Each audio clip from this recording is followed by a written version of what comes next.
కొంతసేపు అయిపోయిన తర్వాత దితికి అనుమానం వచ్చింది. చేయరాని పని చేశాను, దీని యొక్క ఫలితము ఉగ్రముగా ఉంటుందేమో అని పరమశివుడికి క్షమార్పణ చెప్పి రుద్రగణాలకి క్షమార్పణ చెప్పింది. కానీ అందులో అప్పటికే జరగవలసిన అపకారం జరిగిపోయింది. భూతగణాల్లో ఇద్దరు చూసేశారు. భద్రాభద్రులనేటటువంటి వాళ్ళు చూసి ఉగ్రమైనటువంటి ఫలితాన్ని ఇచ్చేశారు. కశ్యప ప్రజాపతి దగ్గరికి వెళ్ళి అడిగింది, యా నా కడుపున పుట్టేటటువంటి బిడ్డలు కానీ ప్రమాదం తీసుకురారు కదా అని అడిగింది. కశ్యప ప్రజాపతి అన్నాడు, నేను వద్దని చెప్పాను, నువ్వు వినలేదు. నీ కడుపున పుట్టబోయేటటువంటి ఇద్దరు బిడ్డలు కూడా లోకకంటకులై వాళ్ళు పుట్టగానే ఆకాశం నెత్తురు వర్షిస్తుంది, నక్కలు కూస్తాయి, కొన్ని వేల మంది స్త్రీల కళ్ళంబట నీళ్లు కార్పిస్తారు, ఋషులను బాలులను బ్రాహ్మణులను బ్రహ్మచారులను వేదాన్ని దేవతల్ని అవమానపరుస్తారు. చిట్ట చివరికి వాళ్ళు శ్రీహరి చేతిలో అంతమును పొందుతారు. అప్పుడు ఆవిడ బావురుమని ఏడ్చింది. ఆఖరికి ఇంత అపఖ్యాత నాకు, దీనికి నివారణోపాయము లేదా అని అడిగింది. అడిగితే కశ్యప ప్రజాపతి అన్నారు,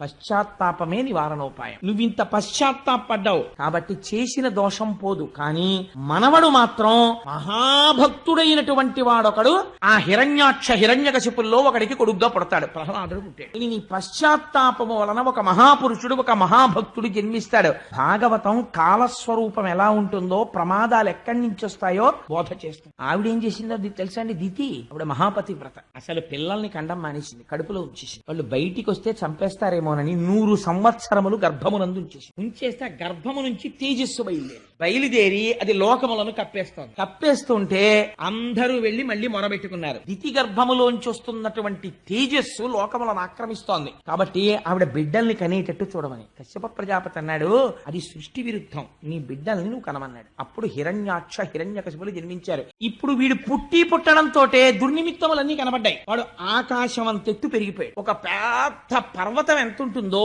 అంతెత్తు పెరిగిపోయి వాడికి పుట్టినప్పటి నుంచి ఏమిటి కోరికంటే యుద్ధం. నాకు యుద్ధం కావాలి, నాతో యుద్ధం